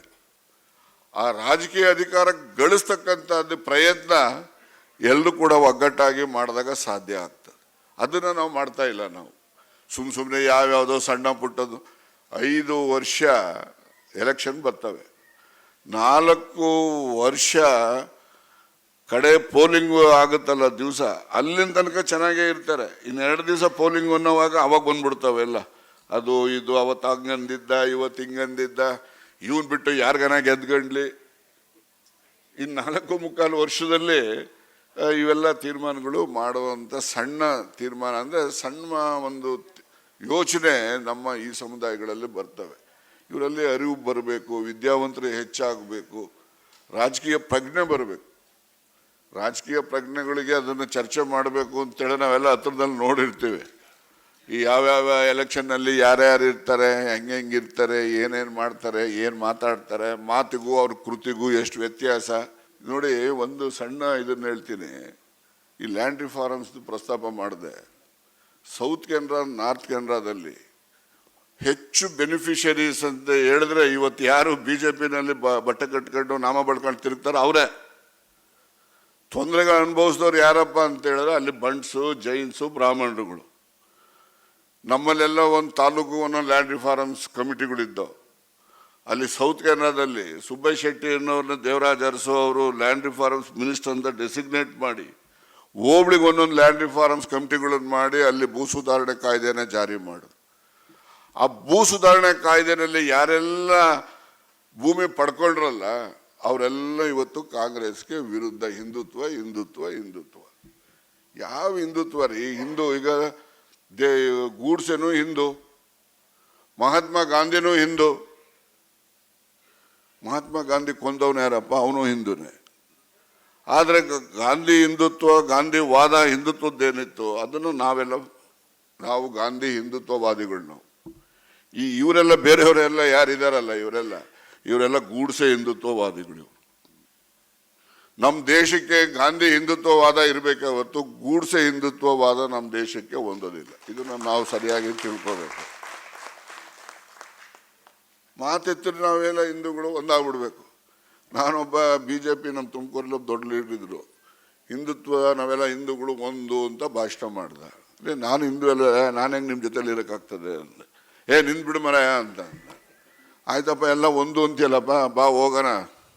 ನಮ್ಮ ಕಾಲೋನಿನಲ್ಲಿ ಸೀರಮ್ಮ ಸತ್ತೋಗ್ಬಿಟ್ಟಿದ್ಲಲ್ಲ, ನಾನು ಶ್ರೀರಾಮಂದು ಹೆಣ ಕೌನ್ಸಿಲರಪ್ಪ, ಪ್ರಾಮಿನೆಂಟ್ ಲೀಡರು, ನಡಿ ನಿಮ್ಮಲ್ಲಿ ಇದ್ರಲ್ಲಿ ಕುಡುಗುಲ್ ಗೇಟಲ್ಲಿ ಸ್ಮಶಾನ ಐತೆಲ್ಲ ಮಣ್ಣು ಮಾಡ್ಸೋಣ ನಡಿಯಪ್ಪ ಹೋಗೋಣ. ಅದಕ್ಕೆಲ್ಲ ಹೆಂಗೆ ಒಪ್ಪಕ್ಕಾಗ್ತದೆ ಅಂತ. ಹಿಂದೂಗಳು ಒಂದು ಅಂತ ಹೇಳಿ ಭಾಷಣ ಮಾಡ್ತಿದ್ದೆಲ್ಲೋ. ಹಿಂದೂಗಳೆಲ್ಲ ಒಂದು ಅಂತ. ಈಗ ಶ್ರೀರಾಮ ಹಿಂದೂನೇ ಅಲ್ವೇನಪ್ಪ, ಸತ್ತೋಗ್ಬಿಟ್ಟವಳೆ. ಆಯಮ್ಮನ ಕೌನ್ಸಿಲೆಲ್ಲ ಆಗಿದ್ರು, ಪಾಪ ಇರಲಿ ಬಡತನದಲ್ಲಿ ಬಂದರೂ ಕೂಡ ನಂಬಿಕಸ್ಥ ಹೆಣ್ಮಗಳು ಅವಳು. ನನ್ನ ಹತ್ರ ಆಗ ಎಲ್ಲ ಒಂದು 3 ಜನ ಹೆಣ್ಮಕ್ಳು ಲೀಡರ್ಗಳಿದ್ರು. ಭಾಗ್ಯಮ್ಮ ಇನ್ನೂ ಬದುಕಿದಾಳೆ, ಸತ್ತಿಲ್ಲ. ಆಮೇಲೆ ನಮ್ಮಲ್ಲಿ ಫಾತಿಮಾಬಿ ಅಂತ ಒಬ್ಳಿದ್ಲು, ಶ್ರೀರಾಮ ಅಂತಿದ್ಲು. ಈ ತುಮಕೂರಲ್ಲಿ ನನಗೆ ಎಲ್ಲ ಕಾಲದಲ್ಲೂ ಕೂಡ ಎಂಥ ಸಂದರ್ಭದಲ್ಲೂ ಕೂಡ ನನ್ನ ಜೊತೆಯಲ್ಲಿ ಇರ್ತಿದ್ದವರು ಅಂದರೆ ಬೇರೆಯವರೆಲ್ಲ ಇರ್ತಾ ಇದ್ರು. ಆದರೆ ಈ 3 ಜನ ಹೆಣ್ಮಕ್ಳುಗಳು ಬಂದರು ಇವರೆಲ್ಲ ಒಂದು ಜಾಗಕ್ಕೆ ಅಂದರೆ ಎಲ್ಲ ತನಗೆ ತಾನಾಗೆ ಖಾಲಿ ಆಗ್ಬಿಡೋರು. ಅಷ್ಟು ಭಯ ಹುಡ್ಸ್ಕೊಂಡ್ಬಿಟ್ಟಿದ್ರು 3 ಜನ. ಪಾಪ ಆ ರೀತಿನಲ್ಲಿ ನಾನು ನಡೆಯಪ್ಪ ಯಮ್ಮನಲ್ಲಿ ನಮ್ಮ ಕುಡುಗುಲ್ ಗೇಟಲ್ಲಿ ಇದೆಯಲ್ಲ ಸ್ಮಶಾನ ನಿಮ್ಮದು, ಅಲ್ಲೋಗಿ ಮಣ್ಣು ಮಾಡೋಣ ಅಂತ ಅಂದರೆ ಇಲ್ಲ ಅದಕ್ಕೆಲ್ಲ ಒಪ್ಪಕ್ಕಾಗಲ್ಲ, ಮತ್ತು ಹಿಂದೂ ಒಂದು ಅಂತ ಭಾಷಣ ಮಾಡ್ತೀರ, ನಿಮಗೆ ನಾಚಿಕೆ ಆಗಲ್ವೇನೋ ಅಂತ. ಹೀಗೆ ಅವರು ಹಿಂದೂಗಳು ನಾವೆಲ್ಲ ಒಂದು ಅಂತ ಹೇಳೋದು ಓಟ್ಗೋಸ್ಕರ ಅಷ್ಟೇ. ಓಟ್ ಬಿಟ್ಟರೆ ಬೇರೆ ಯಾವುದಕ್ಕೂ ಇಲ್ಲ. ಓಟ್ಗೋಸ್ಕರ ಅವರು ಯಾವ ಮಟ್ಟಕ್ಕೆ ಬೇಕಾದ್ರೂ ಹೋಗ್ತಾರೆ ಅಂತಂದರೆ ಯಾಕೆ ಹೋಗ್ತಾರೆ ಅಂದರೆ ಅಧಿಕಾರ ಹಿಡಿಬೇಕು ಅಂತ. ಅಧಿಕಾರದ ಮಹತ್ವ ಬೇರೆಯವ್ರಿಗೆ ಗೊತ್ತಿದೆ, ನಮ್ಮವ್ರಿಗೆ ಗೊತ್ತಿಲ್ಲ. ನಮ್ಮವ್ರಿಗೆ ಅಧಿಕಾರದ ಮಹತ್ವ ಹಿಡಿಬೇಕು. ಇವತ್ತು ಸಿದ್ದರಾಮಯ್ಯನವರು ಬೇರೆ ಬೇರೆ ಕಾರ್ಯಕ್ರಮಗಳನ್ನ ಮಾಡಿದ್ದು ನನಗೆ ಅಚ್ಚುಮೆಚ್ಚಿನ ಕಾರ್ಯಕ್ರಮ ಅಂದರೆ ಅನ್ನಭಾಗ್ಯ ಕಾರ್ಯಕ್ರಮ. ಅನ್ನಭಾಗ್ಯ ಕಾರ್ಯಕ್ರಮ ಅಂತ ಹೇಳಿದ್ರೆ ಇವತ್ತು ಈ ರಾಜ್ಯದಲ್ಲಿ ಯಾರಾದರೂ ಒಬ್ಬ ಹಸುವಿನಿಂದ ಮಲಗಿದಾನೆ ಅಂತಕ್ಕಂಥದ್ದು ನಿದರ್ಶನ ಇಲ್ಲ. ಆಮೇಲಿಂದ ನಿಮಗೆ ದೈನಂದಿನ ನಿಮ್ಮ ಬದುಕಿನಲ್ಲಿ ನೀವೆಲ್ಲ ನೋಡ್ತೀರಿ, ಯಾವ್ದಾದ್ರು ಒಂದು ಊರಲ್ಲಿ ಒಬ್ಬ ಭಿಕ್ಷಕ್ಕೆ ಬರ್ತಾನೆ ಅಂತ ಹೇಳಿ ನೋಡೋಣ. ಇವತ್ತು ಒಬ್ಬ ಯಾವುದಕ್ಕಾದ್ರೂ ಆಗಲಿ ಅನ್ನಭಾಗ್ಯ ಕಾರ್ಯಕ್ರಮ ಜಾರಿ ಬರುವುದಕ್ಕಿಂತ ಮುಂಚಿತವಾಗಿ ಪ್ರತಿ ಗ್ರಾಮದಲ್ಲಿ, ಪ್ರತಿ ಹಳ್ಳಿನಲ್ಲಿ, ಪ್ರತಿ ಪಟ್ಟಣದಲ್ಲಿ ಒಬ್ಬ ಭಿಕ್ಷಕ್ಕೆ ಬಂದೇ ಬರೋನು. ಅನ್ನ ಕೊಡಿ ಅಂತ ಬರೋನು, ಏನಾದ್ರು ಕೊಡಿ ಅಂತ ಬರೋನು ಮನೆ ಬಾಗಿಲಿಗೆ. ಈಗ ಸಿದ್ದರಾಮಯ್ಯನವ್ರು ಬರ್ತಿದ್ದಂಗೆ 13ರಲ್ಲಿ ಮೊದಲು ಅನ್ನಭಾಗ್ಯ ಕಾರ್ಯಕ್ರಮ ಜಾರಿ ಮಾಡೋರು. ತದನಂತರ ಕೇಂದ್ರ ಸರ್ಕಾರನೂ ಕೂಡ ಫುಡ್ ಸೆಕ್ಯೂರಿಟಿ ಆ್ಯಕ್ಟ್ ಅಂತೇಳಿ ಅವರು ಕೂಡ ತಂದು, ಅದು ಬೇರೆ ವಿಚಾರ. ಆದರೆ ಸಿದ್ದರಾಮಯ್ಯನವರು ಅನ್ನಭಾಗ್ಯ ಕಾರ್ಯಕ್ರಮಕ್ಕೆ ಅವ್ರ ವ್ಯಾಖ್ಯಾನ ನಮ್ಮೂರಲ್ಲಿ ಈ ಥರ ನಡೀತಾ ಇತ್ತು, ಇದನ್ನೆಲ್ಲ ನೋಡಿದ್ದೇನೆ. ಯಾವ ಮನುಷ್ಯ ಕಷ್ಟನ ಹತ್ರದಿಂದ ನೋಡಿರ್ತಾನೆ, ಅನುಭವಿಸಿರ್ತಾನೆ, ಅವನು ಮಾತ್ರ ಕಷ್ಟನ ನಿವಾರಣೆ ಮಾಡ್ಲಿಕ್ಕೆ ಸಾಧ್ಯ ಹೊರತು ಬೇರೆಯವ್ರ ಕೈಲಿ ಆಗೋದಿಲ್ಲ. ಈಗ ಅನ್ನಭಾಗ್ಯ ಯೋಜನೆ ಕಾರ್ಯಕ್ರಮ ಇಟ್ಟು ಹಸುವಿನ ನಿವಾರಣೆ ಮಾಡಿದೆ. ಹಸಿವು ಹೇಗಿರುತ್ತೆ ಅಂತ ಯಾರು ಹೇಳಿ ನೋಡೋಣ. ಕವಿಗಳು ಎಲ್ಲ ಕೂತಿದ್ದೀರಿ, ಮೇಷ್ಟ್ರುಗಳು ಕೂತಿದ್ದೀರಿ, ಇಲ್ಲೆಲ್ಲ ಹಸಿವು ಹೇಗಿರುತ್ತೆ ಹೇಳ್ರಪ್ಪ ನೋಡೋಣ. ಹೇಳಲಿಕ್ಕೆ ಸಾಧ್ಯನೇ ಇಲ್ಲ, ಅನುಭವಿಸೋನಿಗೆ ಮಾತ್ರ ಗೊತ್ತಷ್ಟೇ ಹಸಿವೇನು ಅಂತೇಳಿ. ಆದ್ದರಿಂದ ನಮ್ಮಲ್ಲಿ ಏನು ಮನುಷ್ಯ ಒಬ್ಬ ನಾಗರಿಕ ಸ್ವಾಭಿಮಾನದ ಬದುಕನ್ನು ಕಾಣಬೇಕು. ಸ್ವಾಭಿಮಾನದ ಬದುಕನ್ನು ಸಮಾಜದಲ್ಲಿ ಗೌರವವನ್ನು, ಸ್ವಾಭಿಮಾನವನ್ನು ಗಳಿಸ್ತಕ್ಕಂಥದ್ದು ಅಂತ ಹೇಳಿದ್ರೆ ಅವನು ಸರ್ವತೋಮುಖ ಅಭಿವೃದ್ಧಿ. ವಿದ್ಯೆನಲ್ಲೂ ಕೂಡ ಅವನು ಯಾರಿಗಿನ್ನ ಕಡಿಮೆ ಇರಬಾರ್ದು. ಈ ವಿದ್ಯೆದು ಯಾರೊಬ್ಬನ ಮನೆ ಸೊತ್ತೇನಲ್ಲ. ಅದು ಯಾರು ವಿದ್ಯೆಯನ್ನು, ಅದು ಸೋಮಾರಿಗಳು ಸೊತ್ತಂತೂ ಆಗ್ಲಿಕ್ಕೆ ಸಾಧ್ಯನೇ ಇಲ್ಲ. ಯಾರು ವಿದ್ಯೆಯನ್ನು ಶ್ರದ್ಧೆಯಿಂದ ಅಭ್ಯಾಸ ಮಾಡ್ತಾರೋ ಅವ್ರಿಗೆ ಮಾತ್ರ ಸರಸ್ವತಿ ಒಲಿತಾಳೆ ಅಂತಕ್ಕಂಥ. ಈಗ ನಾನು ನಂದೇ ಹೇಳ್ಕೋಬೇಕು ಅಂದರೆ ನಮ್ಮಪ್ಪ ಹೆಬ್ಬೆಟ್ಟು, ನಮ್ಮ ತಾಯಿ ಹೆಬ್ಬೆಟ್ಟು. ನಾನು ಮಾತ್ರ ಗ್ರ್ಯಾಜುಯೇಷನ್ನು ಮಾಡಿದೆ, ಎಲ್ಲಾನು ಪಾಸ್ ಮಾಡಿದೆ. ನಿಮ್ಮೆಲ್ಲರ ಆಶೀರ್ವಾದದಲ್ಲಿ ಅಧಿಕಾರಕ್ಕೂ ಕೂಡ ನೀವೆಲ್ಲ ತಂದ್ರಿ. ಆದರೆ ವಿದ್ಯೆಯ ಮಹತ್ವ ಇದೆಯಲ್ಲ, ಅದಿಲ್ಲದೆ ಇದ್ರೆ ನಾನು ನಿಮ್ಮ ಮುಂದೆ ಬರಲಿಕ್ಕೆ ಸಾಧ್ಯನೇ ಇರಲಿಲ್ಲ. ನಮ್ಮ ಸೋದರ ಮಾವ ಪಾಪ ಅವ್ರು ಚೆನ್ನಾಗಿ ಓದೋರು, ಬರೆಯೋರು. ಅವರು ವಿದ್ಯೆ ಬಗ್ಗೆ ನನಗೆ ಮಾರ್ಗದರ್ಶನ ಮಾಡ್ತಾ ಇದ್ದಂಥವ್ರು. ಹಾಗಾಗಿ ನಮ್ಮ ಮಕ್ಕಳನ್ನ ವಿದ್ಯಾವಂತರನ್ನು ಮಾಡಬೇಕು, ಗುಣಮಟ್ಟದ ಒಬ್ಬ ನಾಗರಿಕನನ್ನಾಗಿ ನಾವು ಮಾಡಬೇಕು, ಸಮಾಜಕ್ಕೆ ಆಸ್ತಿಯನ್ನಾಗಿ ನಾವು ಮಾಡ್ತಕ್ಕಂಥದ್ದು ಆಗಬೇಕು. ನಾನೆಲ್ಲ ಒಂದು ಕಡೆ ನೋಡಿದೆ, ವಾಸವರು may be correct, may not be correct. ಈ ಶಾಲೆಯಲ್ಲಿ ಹಿಂದಿನ ಕಾಲದಲ್ಲಿ ಶಾಲೆಗಳಲ್ಲಿ ಮಕ್ಕಳ ಜೊತೆಯಲ್ಲಿ ಈ ಶೂದ್ರ ಮಕ್ಕಳು ಕೂಡ ಓಂ ನಮಃ ಶಿವಾಯ ಅಂತ ಹೇಳ್ತಾರೆ. ಓಂ ನಮಃ ಶಿವಾಯ ಅಂತ ಹೇಳಿದ್ರೆ ಆ ಊರಿನ ಪೂಜಾರಿ ಬಂದು ಆ ಮಕ್ಕಳು ಯಾರು ಶೂದ್ರ ಮನೆ ಮಗು ಓಂ ನಮಃ ಶಿವಾಯ ಅಂತ ಹೇಳ್ತಾ ಇತ್ತು, ಅವ್ನು ಕರ್ಕೊಂಡು ಬಂದು ಇವನು ಓಂ ನಮಃ ಶಿವಾಯ ಅಂತ ಹೇಳಿ ಇವನು ಶಿವನಿಗೆ ಮಲಿನ ಮಾಡಿಬಿಟ್ಟಿದ್ದಾನೆ ಅಂತೇಳಿ ಅವ್ನು ನಾಲ್ಗೆ ಕತ್ತರಿಸ್ತಾರೆ. ಇದು ಎಲ್ಲ ಹಿಂದಿನ ಇತಿಹಾಸಗಳಿದ್ದಾವೆ. ಇವೆಲ್ಲ ನಾವು ನಮ್ಮ ಜನರಿಗೆ ನಾವು ಸೇರಿದಂಗೆ ನಾವು ಹಿಂದಿನ ಇತಿಹಾಸವನ್ನು ತಿಳ್ಕೊಂಡಾಗ ಮಾತ್ರ ಮುಂದೆ ಇತಿಹಾಸ ಸೃಷ್ಟಿ ಮಾಡ್ಬೋದು. ನಾವು ಇತಿಹಾಸನ ತಿಳ್ಕೊಳ್ಳೋಕ್ಕೆ ಹೋಗೋದಿಲ್ಲ. ನಮ್ಮಲ್ಲಿ ಯುವಕರು ಏನಿವತ್ತು ವಿದ್ಯಾವಂತರು ಬಹಳಷ್ಟು ಜನ ಇದ್ದಾರೆ ಇದರಲ್ಲಿ. ಆ ವಿದ್ಯಾವಂತರು ಯುವಕರು ಕೂಡ ಸಮಾಜಮುಖಿಯಾಗಿ ಕೆಲಸ ಮಾಡ್ತಕ್ಕಂಥದ್ದು, ಸಮಾಜದಲ್ಲಿರ್ತಕ್ಕಂಥ ಪಿಡುಗನ್ನು ದೂರ ಮಾಡ್ತಕ್ಕಂಥದ್ದಕ್ಕೆ ಮತ್ತು ಹೆಚ್ಚು ಗುಣಮಟ್ಟದ ವಿದ್ಯಾವಂತರಾಗಬೇಕು. ಆ ದಿಸೆಯಲ್ಲಿ ನಾವು ಪ್ರಯತ್ನ ಮಾಡಿದಾಗ ಮಾತ್ರ ನಮಗೆ ವಿದ್ಯೆ ಸರ್ವಸ್ವವನ್ನು ಗಳಿಸ್ಕೊಡ್ತದೆ ಅಂತಕ್ಕಂಥದ್ದು. ವಿದ್ಯೆಗೆ ಮಾತ್ರ ಶಕ್ತಿ ಇರೋದು, ಇನ್ಯಾವುದಕ್ಕೂ ಶಕ್ತಿ ಇಲ್ಲ. ಹಾಗಾಗಿ ಮಕ್ಕಳನ್ನು ಹೆಚ್ಚು ವಿದ್ಯಾವಂತರನ್ನಾಗಿ ಮಾಡ್ತಕ್ಕಂಥ ಅಗತ್ಯತೆ ಇದೆ. ಈಗ ಸರ್ವೆ ವಿಚಾರದಲ್ಲಿ ಸರ್ವೆ ಮಾಡ್ತಕ್ಕಂಥದ್ರಲ್ಲಿ ಏನು ತಪ್ಪೇನಿದೆ ಅಂತ ನನಗೆ ಅರ್ಥವಾಗ್ತಾ ಇಲ್ಲ. ಯಾಕೆ ಅದಕ್ಕೆ ವಿರುದ್ಧ ಮಾಡ್ತಾರೆ? ಮಾತೆತ್ತಿರ ಅದನ್ನು ತಪ್ಪು ದಾರಿಗೆ ಹೇಳೋದು. ಅದು ನಾವು ಸೋಷಿಯೋ ಎಕನಾಮಿಕ್ ಸರ್ವೆ ಅಂತ ಪದೇ ಮುಖ್ಯಮಂತ್ರಿಗಳು ಹೇಳಿದ್ದಾರೆ. ಆದರೂ ಕೂಡ ಮೀಡಿಯಾ ಯಾವುದೇ ಟಿ ವಿ ಚಾನಲ್ಗೆ ಹೋಗಿ ಎಲ್ಗನ ಹೋಗಿ ಜಾತಿ ಸಮೀಕ್ಷೆ ಅಂತ ಮೊದಲೇ ಹೇಳ್ಬಿಡ್ತಾರೆ ಸುಲಭನಾಗಿ. ಇದು ಜನರನ್ನು ತಪ್ಪು ದಾರಿಗೆ ಎಳಿತಕ್ಕಂಥ ಒಂದು ಪ್ರಯತ್ನ, ಅವರಲ್ಲಿ ಗೊಂದಲ ಸೃಷ್ಟಿ ಮಾಡ್ತಕ್ಕಂಥದ್ದು, ಅದಕ್ಕೆ ವಿರುದ್ಧವಾಗಿ ಮನಸ್ಥಿತಿಯನ್ನು ಸೃಷ್ಟಿ ಮಾಡಲಿ ಜನರಲ್ಲಿ ಆಗಲಿ ಅಂತೇಳಿ ಈ ರೀತಿಯ ಪ್ರಯತ್ನಗಳನ್ನು ಮಾಡ್ತಕ್ಕಂಥದ್ದು ಇದು ಪ್ರಯತ್ನ ನಡೀತಾ ಇದೆ. ಅದನ್ನು ನಾವು ಎಚ್ಚರದಿಂದ ನಮ್ಮ ಎಲ್ಲ ಮುಖಂಡಗಳಿದ್ದೀವಿ, ವಿದ್ಯಾವಂತಿದ್ದೀರಿ, ನಾವೆಲ್ಲ ಇಲ್ಲಿ ಮಾತಾಡ್ತೇವೆ. ನಾವು ಇಲ್ಲಿಗೆ ಅದು ಮುಕ್ತಾಯ ಆಗಬಾರ್ದು. ಅದು ನಿರಂತರವಾಗಿ ನಮ್ಮ ಜನಗಳಲ್ಲಿ ಚರ್ಚೆ ಆಗಬೇಕು, ಎಲ್ಲ ಮನಸ್ಸಿಗೂ ಇದು ಸೇರಬೇಕಿದೆ. ಬಂದಿದ್ದರು ಸಿದ್ದರಾಮಯ್ಯನವ್ರ ಮಗ ಯತೀಂದ್ರವ್ರು ಬಂದಿದ್ದರು, ನಮ್ಮ ವಾಸು ಅವ್ರು ಬಂದಿದ್ದರು, ಇನ್ನು ನಮ್ಮ ಜಿಲ್ಲೆಯ ಎಲ್ಲ ಮುಖಂಡಗಳು ಕೂಡ ವೇದಿಕೆಯಲ್ಲಿದ್ದರು. ಈ ಥರ ಚರ್ಚೆ ಆಯಿತು, ಈ ಥರ ಇದೆ, ನಾವು ಮುಂದೆ ಈ ರೀತಿ ನಾವು ನಡವಳಿಕೆ ಇರಬೇಕು. ಇದನ್ನು ನಾವು ನಿರಂತರವಾಗಿ ಜನರಿಗೆ ಮುಟ್ಟಿಸುವಂಥ ಕೆಲಸ ಆಗಬೇಕಾಗ್ತದೆ. ಇವತ್ತೆಲ್ಲ ಹೇಗೆ ಇವತ್ತಿನ ಯುವಕರು ಅಂದರೆ ನನ್ನ ನಿಜಕ್ಕೂ ಕೂಡ ಭಾಳ ಬೇಸರ ಆಗ್ತದೆ ನನಗೆ. ನೀವು ಯಾವುದನ್ನ ಬಸ್ಸಲ್ಲಿ ಕೂತ್ಕೊಳ್ಳಿ, ನೀವು ಯಾವುದನ್ನ ಬಸ್ ಸ್ಟಾಪಲ್ಲಿ ಕೂತ್ಕೊಳ್ಳಿ, ಟ್ರೈನಲ್ಲಿ ಕೂತ್ಕೊಳ್ಳಿ, ಮೊಬೈಲ್ ನೋಡ್ಕೊಂಡು ಕೂತ್ಕೊಂಡ್ಬಿಡ್ತಾರೆ. ಪಕ್ಕದಲ್ಲಿ ಯಾವ್ದು ಕೂತವನಂತಾನೆ ನೋಡೋದಿಲ್ಲ ಇವರು, ಅವ್ರ ಹತ್ರ ಮಾತು ಆಡಲ್ಲ ಇವರು. ಮೊದಲೆಲ್ಲ ನಾವು ಇಲ್ಲಿಂದ ಬೆಂಗಳೂರಿಗೆ 70ರಲ್ಲಿ ಬಸ್ಸಲ್ಲಿ ಹೊರಟ್ರೆ ನಾವು ಬಸ್ ಸ್ಟಾಪಲ್ಲಿ ಬೆಂಗಳೂರಲ್ಲಿ ಇಳಿಯೋ ಅಷ್ಟೊತ್ತಿಗೆ ಅವನ್ನೆಲ್ಲ ಪೂರ್ತಿ ಇತಿಹಾಸ ನಾವು ತಿಳ್ಕೊಂಡಿರ್ತಿದ್ದೋ, ನಮ್ದು ಅವ್ನಿಗೆ ಹೇಳಿರ್ತಾ ಇದ್ದು. ಇವತ್ತು ನೀವು ಬಸ್ಸಲ್ಲಿ ಹೋಗಿ ಬೆಂಗಳೂರು ಇಳಿದ್ಬಿಟ್ಟು ನಿಮ್ಮ ಪಕ್ಕದಲ್ಲಿ ಯಾರು ಕೂತಿದ್ದ ಹೇಳಪ್ಪ ಅನ್ನೋಕ್ಕೆ ಗೊತ್ತೇ ಇಲ್ಲ. ಯಾಕೆಂದ್ರೆ ಮೊಬೈಲಲ್ಲಿ ಇರ್ತಾರೆ, ಯಾವುದೋ ನೋಡ್ಕೊಂಡು ಕೂತಿರ್ತಾರೆ. ಮಾನವೀಯ ರಿಲೇಷನ್ಶಿಪ್ ಇದೆಯಲ್ಲ, ಹ್ಯೂಮನ್ ರಿಲೇಷನ್ಶಿಪ್ ಇದೆಯಲ್ಲ, ಇದು ದಿನೇ ದಿನ ಕಡಿಮೆ ಆಗ್ತಾ ಹೋಗೋದ್ರಿಂದನೇ ಈ ಮಾಹಿತಿಗಳು ಜಾಸ್ತಿ ಹಂಚಿಕೆ ಆಗೋದಿಲ್ಲ. ಮೊದಲೆಲ್ಲ ನಾವು ಬೆಳಗ್ಗೆ ಕೂತಿದ್ದಂಗೆ ಪೇಪರಲ್ಲಿ ಹಂಗೆ ಬಂದೈತೆ ನೋಡಿದ್ರೇನೆ, ಹಿಂಗೆ ಬಂದೈತೆ ನೋಡಿದ್ರೇನೆ ಅಂತ ಹೇಳಿದ್ರೆ ಪರ ವಿರುದ್ಧ ಚರ್ಚೆಗಳು ಆಗೋವು. ಈಗ ಪೇಪರು ಓದಲ್ಲ ಹುಡುಗರು, ಎಲ್ಲ ಮೊಬೈಲಲ್ಲೇ ನೋಡ್ಕೊಂಡ್ಬಿಡ್ತಾರೆ, ಮೊಬೈಲಲ್ಲೇ, ಪೇಪರು ನೋಡಲ್ಲ. ಆಮೇಲೆ ಈ ಟಿ ವಿಗಳಲ್ಲಿ ಬರ್ತವೆ, ಒಂದೊಂದು ಟಿ ವಿಲಿ ಒಂದೊಂದು ಥರ ಬರ್ತವೆ.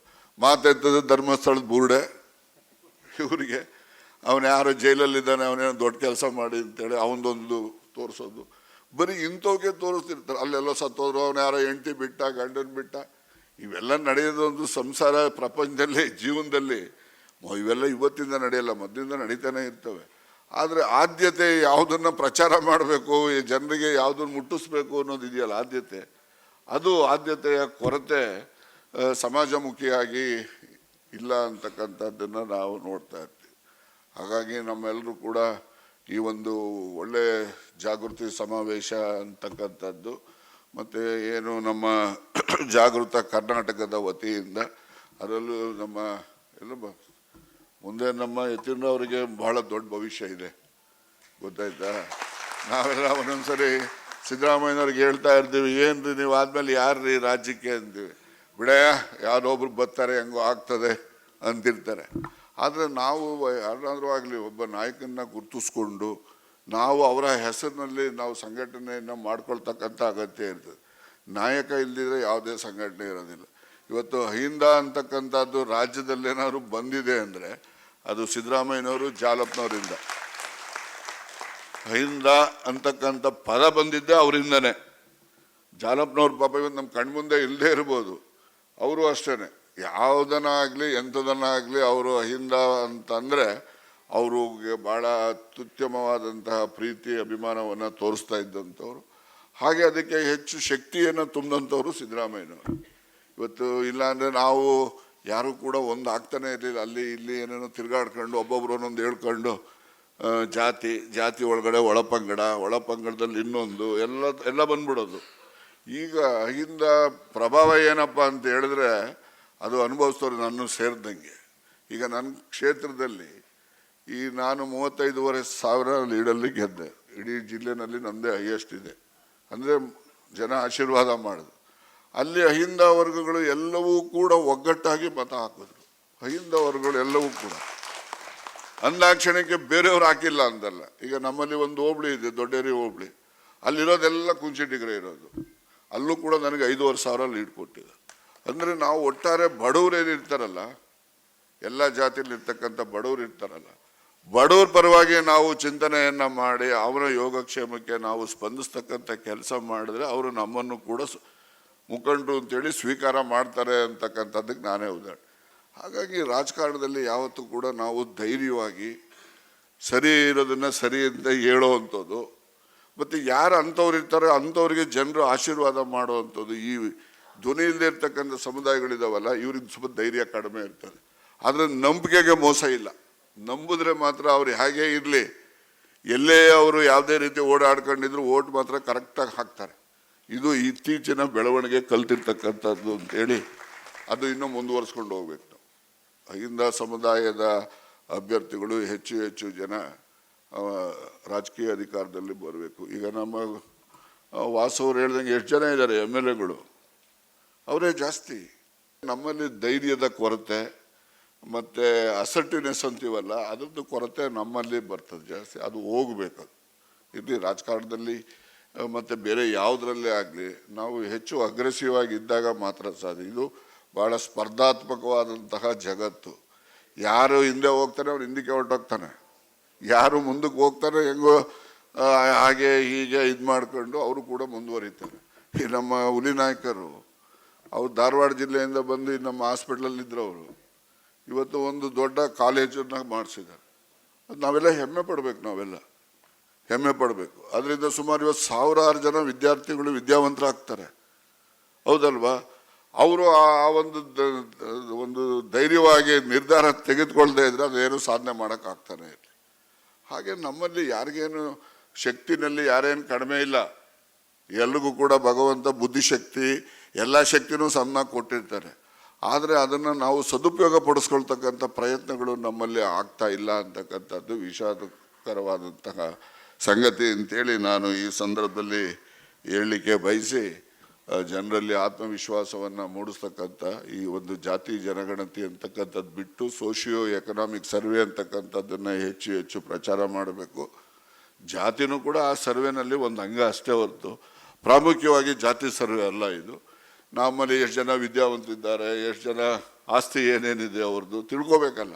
ಎಷ್ಟು ಜನ ಲಕ್ಷಾಧೀಶರವ್ರೆ, ಎಷ್ಟು ಜನ ಬಡವರಿದ್ದಾರೆ, ಮತ್ತು ಎಷ್ಟು ಜನ BPL ಕಾರ್ಡ್ ಇಟ್ಕೊಂಡಿದ್ದಾರೆ, ಎಷ್ಟು ಜನ BPL ಕಾರ್ಡ್ ಇಲ್ಲ, APL ಕಾರ್ಡ್ನವ್ರು ಯಾರಿದ್ದಾರೆ. ಹೀಗೆ ಒಂದು ಮಾಹಿತಿಯನ್ನು ನಾವು ಇಟ್ಕೊಂಡಾಗ ನಾವು ಯಾರು ಅರ್ಹರಿರ್ತಾರೆ ಅವರಿಗೆ ಸರ್ಕಾರಿ ಸೌಲಭ್ಯದಿಂದ ಅವ್ರಿಗೆ ವಂಚನೆ ಆಗಿರುತ್ತದೆ, ಅಂಥವ್ರಿಗೆ ಸೌಲಭ್ಯಗಳನ್ನು ಕೊಡ್ತಕ್ಕಂಥದ್ದಕ್ಕೆ ಹೆಚ್ಚು ಸಾಧ್ಯ ಆಗ್ತದೆ. ಅದಕ್ಕೋಸ್ಕರ ಸರ್ವೆ ಒಂದು ಅಗತ್ಯತೆ ಇದ್ದೇ ಇದೆ. ಮತ್ತು 10 ವರ್ಷಕ್ಕೊಂದ್ಸರಿ ಮಾಡ್ತಕ್ಕಂಥದ್ದು ಅಂತೇಳಿ ಕೋರ್ಟ್ಗಳು ಅಲ್ಲಿ ಇಲ್ಲೆಲ್ಲವೂ ಕೂಡ ಹೇಳಿದ್ದಾರೆ. ಈಗ EWS ಪುಸ್ತಕ ಮಾವಳಿ ಶಂಕರ್ ಬರೆದನ್ನು ಮುಂದೆ ಇಟ್ಟಿದ್ದೀರಿ. 10% ಇಂದಿರಾ ಸಹಾನಿ ಕೇಸಲ್ಲಿ 50% ಜಾಸ್ತಿ ಆಗಲೇ ಕೊಡೋದು ಅಂತ ಮಾಡಿಬಿಟ್ರು. ಇದೇ ರಾಮ ಜೋಯಿಸ ಹಿಂದೆ ಬದುಕಿದ್ದಾಗ ಸುಪ್ರೀಂ ಕೋರ್ಟ್ನಲ್ಲಿ ಅರ್ಜಿ ಹಾಕ್ಬಿಟ್ಟು ಈ ZP-ನಲ್ಲಿ A ಕ್ಯಾಟಗರಿ ಅವರಿಗೆ 50% ಮೀರ್ಬಿಟ್ಟಿದೆ ಅಂತ ಹೇಳಿ ಅದನ್ನು ರೆಡ್ಯೂಸ್ ಮಾಡಿಸಿ 444 A ಕ್ಯಾಟಗರಿ ZP ಸೀಟ್ ಇದ್ದದ್ದನ್ನು ರೆಡ್ಯೂಸ್ ಆಗಿ 333ಕ್ಕೆ ಬಂತು. 111 ಸೀಟ್ ಕಡಿಮೆ ಆಯಿತು. ಯಾವುದು 50% ಕ್ಯಾಪಿಂಗ್ ತಂದು. ಈಗ ನೋಡಿದ್ರೆ EWSಗೆ 10% ಯಾರೂ ಅರ್ಜಿ ಕೊಡಲಿಲ್ಲ. ನಮಗೆ EWS ನಮಗೊಂದು ಸ್ಪೆಷಲ್ ಕ್ಯಾಟಗರಿ ಮಾಡಿ ನಮ್ಗೆ 10% ನೀವು ಕೊಡಿ, ನೀವು ಇದಕ್ಕೆ ಸಂವಿಧಾನ ತಿದ್ದುಪಡಿ ಮಾಡಬೇಕಾಗ್ತದೆ. ಇಂದಿರಾ ಸಹಾನಿ ಕೇಸಲ್ಲಿ 50% ಇದ್ದರೂ ಕೂಡ ಇದು ವೈಲೇಷನ್ನು ಆದರೂ ಕೂಡ ಸಂವಿಧಾನ ತಿದ್ದುಪಡಿ ಮಾಡೋದ್ರಿಂದ ಅದನ್ನು ಓವರ್ಕಮ್ ಮಾಡ್ಬೋದು. ಈ ಥರ ಯಾವನು ಅರ್ಜಿ ಕೊಡಲಿಲ್ಲ, ಬಿಸಿಲಿಗೂ ಯಾರೂ ಬರಲಿಲ್ಲ, ಒಂದು ಅರ್ಜಿ ಇಲ್ಲ, ಯಾವುದಿಲ್ಲ. ರಾತ್ರಿ 10% ಕೊಟ್ಬಿಡ್ತಾರೆ. ನಾವು ಯಾರು ಕೇಳೋದೇ ಇಲ್ಲ. ಈಗ ಮಂಡಲ್ ಕಮಿಷನ್ ಇವೆಲ್ಲ ನಾನು ಇದನ್ನು ಹೇಳಿದ್ಮೇಲೆ ಈ ನನಗೆ ಸೌತ್ ಕೆನಡಾದ ಜ್ಞಾಪಕಕ್ಕೆ ಬಂತು. ಹಾಗೆ ಮಂಡಲ್ ಕಮಿಷನ್ ಹೋರಾಟ ಮಾಡಿದವ್ರು ಯಾರು, ಬೆಂಕಿ ಹಚ್ಕೊಂಡವ್ರು ಯಾರು, ಎಲ್ಲ ಇವರೇ ಹಿಂದುಳಿದವ್ರೆ ಹುಡುಗರು. ಯಾರು ಬ್ರಾಹ್ಮಣರುಗಳು ಸಾಯಲಿಲ್ಲ, ಯಾರೂ ಸಾಯಲಿಲ್ಲ.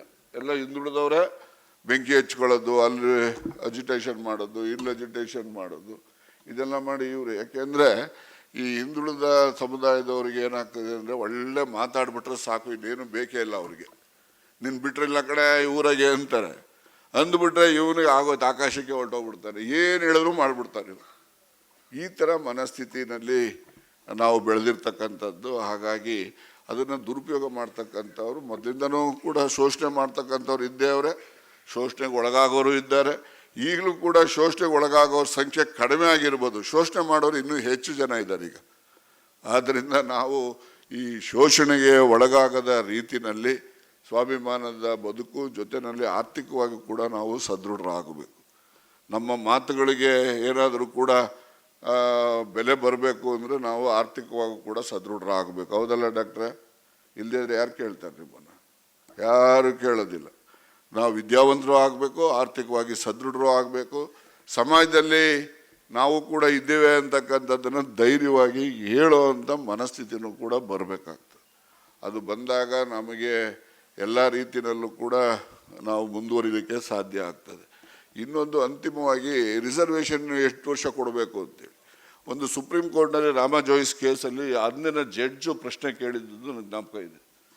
ಈ 10 ವರ್ಷಕ್ಕೊಂದು ಸರಿ SC STದು ರಿಸರ್ವೇಷನ್ ಎಕ್ಸ್ಟೆಂಡ್ ಮಾಡ್ತಾ ಹೋಗ್ತಿದ್ದಾರೆ. ಈಗಾಗಲೇ 7 ಸರಿನೋ 8 ಸರಿನೋ ಮಾಡಿದ್ದಾರೆ. ಅವನು ಜಡ್ಜ್ ಕೇಳ್ತಾನೆ ಅವರಿಗೆ, ಅಲ್ಲ ನಮ್ಮ ಗೌರ್ಮೆಂಟ್ ಲಾಯರಿಗೆ, ಈ ಕಾನ್ಸ್ಟಿಟ್ಯೂಷನಲ್ಲು intention is not for continuous for ever. ಆ ಥರ ಇದ್ದರೆ ಕಾನ್ಸ್ಟಿಟ್ಯೂಷನ್ 10 ವರ್ಷಕ್ಕೊಂದ್ಸರಿ ಅಂತ ಇಡ್ತಾ ಇರಲಿಲ್ಲ ಅವರು. ಎಲ್ಲಿನವರೆಗೂ ಇಡಬಹುದಾಗಿದೆಯೋ ಅಲ್ಲಿನವರೆಗೂ ಸಾಕು, ಆಮೇಲಿಂದ ಅದು ಇಡೋ ಅವಶ್ಯಕತೆ ಇಲ್ಲ ಅನ್ನೋ ದೃಷ್ಟಿಗೋಸ್ಕರ 10 ವರ್ಷಕ್ಕೆ ಅಂತ ಎಕ್ಸ್ಟೆನ್ಷನ್ ಮಾಡ್ತಾ ಹೋಗಿ. ಈಗ 5 ಸರಿ 6 ಸರಿ ಮಾಡೋರು ಇನ್ನೂ ಎಷ್ಟು ಸರಿ ಮಾಡಬೇಕು ಎಕ್ಸ್ಟೆನ್ಷನ್ ಹೇಳಿ ಅಂತ ಹೇಳ್ತಾರೆ ಈ ನಮ್ಮ ಸರ್ಕಾರಿ ವಕೀಲರು ಮಾತಾಡೋದಿಲ್ಲ. ನಾನು ಅದಕ್ಕೆ ಒಂದು ಸಭೆಯಲ್ಲಿ ಹೇಳಿದೆ, ಎಲ್ಲಿನ ತನಕ ಇರಬೇಕು ರಿಸರ್ವೇಷನ್ನು ಅಂದರೆ, ಒಬ್ಬ ಹರಿಜನರನ್ನು ಒಂದು ಬೋಂಡದ ಅಂಗಡಿ ಊರ ಮುಂದೆ ಇಕ್ಸೋಣ, ಟೀ ಅಂಗಡಿ ಬೋಂಡದ ಅಂಗಡಿ, ಒಬ್ಬ ಇನ್ನೊಬ್ಬಂದು ಇಡ್ಸೋಣ. ಬಂದವ್ರ ಜನ ಇವನ ಅಂಗಡಿಗೆ ಹೋಗ್ಬೇಕು, ಬೋಂಡ ತಗೊಳ್ಳೋಕ್ಕೆ ಟೀ ಕುಡಿಯೋಕ್ಕೆ ಇವನ ಅಂಗಡಿಗೆ ಹೋಗ್ಬೇಕು. ಆಗ ಸಾಮಾಜಿಕವಾಗಿ ಸಮಾನತೆ ಬಂದಿರ್ತದೆ. ಆಗ ರಿಸರ್ವೇಷನ್ ಬೇಡಪ್ಪ ಅಂತ. ಅಲ್ಲಿನವರೆಗೂ ರಿಸರ್ವೇಷನ್ ಇರಬೇಕು ಅಂತಕ್ಕಂಥ ಮಾತನ್ನು ನಾನು ಹೇಳಿದ್ದೆ. ಅದ್ರ ಮೇಲೆ ಭಾಳಷ್ಟು ಸ್ಥಳೀಯವಾಗಿ ಟೀಕೆಗಳು ಬಂದೋ, ಅದಕ್ಕೆ ಅಪ್ರಿಸಿಯೇಷನ್ನು ಬಂತು, ಎಲ್ಲ ಇತ್ತು. ಹಾಗಾಗಿ ರಿಸರ್ವೇಷನ್ ಎಲ್ಲಿ ತನಕ ಇರಬೇಕು ಅಂದರೆ ಸಮಾನತೆ ಬರೋವರೆಗೂ ಇರಬೇಕು. ಬೋಂಡದ ಅಂಗಡಿ, ಪಕೋಡದ ಅಂಗಡಿ, ಟೀ ಅಂಗಡಿ ಊರ ಮುಂದೆ ಇಡ್ತಾರಲ್ಲ, ಶೂದ್ರನ ಅಂಗಡಿಗೆ ಜನ ಬರೋಂಗಾಗಬೇಕು. ಅಲ್ಲಿನ ತನಕ ಈ ರಿಸರ್ವೇಷನ್ ಇರಬೇಕು ಅಂತಕ್ಕಂಥದ್ದು. ಅದಕ್ಕೆ ನಾವು ಈಗಲೇ ಇನ್ನು 10 ವರ್ಷ ಸಾಕು, 20 ವರ್ಷ ಸಾಕು ಅಂತೇಳಿ ಹೇಳ್ತಕ್ಕಂಥದ್ದು ಅಸಮಂಜಸ ಅಂತ ಹೇಳಿ ನಾನಾದರೂ ಕೂಡ ಭಾವಿಸಿದ್ದೇನೆ.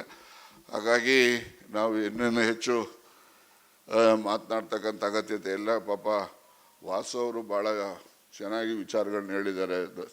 ಸಿದ್ದರಾಮಯ್ಯನವರು ಕೂಡ ಎಲ್ಲ ವಿಶ್ಲೇಷಣೆಯನ್ನು ಮಾಡಿ ಹೇಳಿದ್ದಾರೆ. ನಾನು ಇನ್ನೇನು ಹೆಚ್ಚು ಮಾತನಾಡಲಿಕ್ಕೆ ಹೋಗೋದಿಲ್ಲ. ನಮ್ಮ ಶಶಿ ಆನೆಗೂ ಹುಲಿಗೂ ಹೋಲಿಕೆ ಮಾಡಿಬಿಟ್ರು. ಯಾವಾಗಲೂ ಕೂಡ ಆನೆ ಇದೆಯಲ್ಲ, ಆನೆ ಹುಲಿ ಎಲ್ಲ ಇದಾವಲ್ಲ, ಯಾವತ್ತೂ ಕೂಡ ಯಾವ್ದಾರು ದೇವ್ರಿಗೆ ಬಲಿ ಕೊಡಬೇಕು ಅಂದರೆ ಕುರಿ ಕೋಳಿ ಕೊಡ್ತಾರೆ ಹೊರತು ಯಾರು ಹುಲಿ ಸಿಂಹ ಕೊಡೋದಿಲ್ಲ. ಹುಲಿ ಸಿಂಹ ಯಾರು ಕೊಡೋದಿಲ್ಲ. ಕುರಿ ಕೋಳಿನೇ ಕೊಡ್ತಾರೆ. ನೀವೇನಾದ್ರು ತಿರುಪತಿಗೆ ಹೋದಾಗ ಕೈ ಕೊಡುವಂಥ ದೇವ್ರೇನಾದ್ರು ನಿಮ್ಮ ಕನಸಲ್ಲಿ ಬಂದು ಹೇಳ್ಬಿಟ್ಟು ನೀವು ಅಂತ ಹೇಳ್ದಾನೆ ನೀವೇನು ಕೈ ಕೊಡ್ತೀರಾ? ಕೂದಲು ಮಾತ್ರ ಕೊಡ್ತೀವಿ, ಯಾಕೆ ತಿರುಗಿ ಬೆಳೆಯೋದು ಗ್ಯಾರಂಟಿ ಅಂತ. ಹಾಗೆ ಯಾವಾಗಲೂ ಕೂಡ ದುರ್ಬಲರನ್ನೇ ಯಾವತ್ತೂ ಕೂಡ ಶಿಕ್ಷೆಗೊಳಪಡಿಸೋದು, ದುರ್ಬಲರನ್ನೇ ಯಾವತ್ತೂ ಕೂಡ ಶೋಷಣೆಗೊಳಪಡೋದು. ಹಾಗಾಗಿ ದುರ್ಬಲರು ಏನಿದ್ದಾರೆ ಅವರು ಸಶಕ್ತರಾಗಬೇಕು. ಆಗ ನಿಮ್ಮ ಶೋಷಣೆ ತನಗೆ ತಾನಾಗೆ ನಿಲ್ಲುತ್ತೆ ಅಂತಕ್ಕಂಥದ್ದನ್ನು ನಾನು ಈ ಸಂದರ್ಭದಲ್ಲಿ ಹೇಳಲಿಕ್ಕೆ ಬಯಸಿ ಒಂದು ಉತ್ತಮವಾದಂತಹ ಕಾರ್ಯಕ್ರಮವನ್ನು ಮಾಡಿದ್ದೀರಿ. ಈ ಕಾರ್ಯಕ್ರಮಕ್ಕೆ ಭಾಗವಹಿಸಿ ಎಲ್ಲ ವಿಚಾರಗಳನ್ನು ಮಂದಟ್ಟು ಮಾಡಿದಂತಹ ವಾಸು ಅವರಿಗೆ, ಯತೀಂದ್ರ ಸಿದ್ದರಾಮಯ್ಯನವರಿಗೆ ನಾನು ನಿಮ್ಮೆಲ್ಲರ ಪರವಾಗಿ ನನ್ನ ವೈಯಕ್ತಿಕ ಅಭಿನಂದನೆಗಳನ್ನು ಅವರಿಗೆ ಸಲ್ಲಿಸ್ತೇನೆ. ಮತ್ತು ಈ ರೀತಿಯ ಸಂವಾದಗಳು ನಮ್ಮ ಎಲ್ಲ ಇವರು ಇದ್ದಾರೆ, ಇಲ್ಲಿ ನಮ್ಮ ದೊರೆರಾಜು ಎಲ್ಲ ಇದ್ದಾರೆ, ಇನ್ನೂ ಹೆಚ್ಚು ಆಗಬೇಕು. ಬೇರೆ ಬೇರೆ ವಿಚಾರಗಳ ಬಗ್ಗೆನೂ ಕೂಡ ನಮ್ಮಲ್ಲಿ ಮನವರಿಕೆಗಳು, ತಿಳುವಳಿಕೆಗಳು ಹೆಚ್ಚಬೇಕು. ಕಲಿತಕ್ಕಂಥದ್ದಕ್ಕೆ ಅಂತ್ಯ ಏನಿರೋದಿಲ್ಲ. ಅದಕ್ಕೋಸ್ಕರನೇ ಆಲ್ಬರ್ಟ್ ಐನ್ಸ್ಟೀನ್ ಹೇಳ್ತಕ್ಕಂಥದ್ದು, when my 1 foot in the grave I learn to 1 atom of the world ಅಂತಾನೆ. ಹಾಗಾಗಿ ಕಲಿತಕ್ಕಂಥದ್ದಕ್ಕೆ ಅಂತ್ಯ ಇರೋದಿಲ್ಲ. ಕಲಿತಕ್ಕಂಥ ಪ್ರಯತ್ನವನ್ನು ಸಮಾಜ ಸುಧಾರಣೆಗೆ ಬೇಕಿರ್ತಕ್ಕಂಥ ವಿಚಾರಗಳನ್ನು ಚರ್ಚೆ ಮಾಡ್ತಕ್ಕಂಥ ಸಂದರ್ಭಗಳು ಇನ್ನೂ ಹೆಚ್ಚು ನಮ್ಮ ತುಮಕೂರಿನಲ್ಲಿ ಆಗಲಿ ಅಂತೇಳಿ ಆಶಿಸಿ ಮತ್ತೊಮ್ಮೆ ಎಲ್ಲ ಈ ಒಂದು ಆಯೋಜಕರಿಗೂ ಕೂಡ ಅಭಿನಂದನೆಯನ್ನು ಸಲ್ಲಿಸಿ ನನ್ನ 2 ಮಾತುಗಳನ್ನು ಮುಗಿಸ್ತೇನೆ. ನಮಸ್ಕಾರ.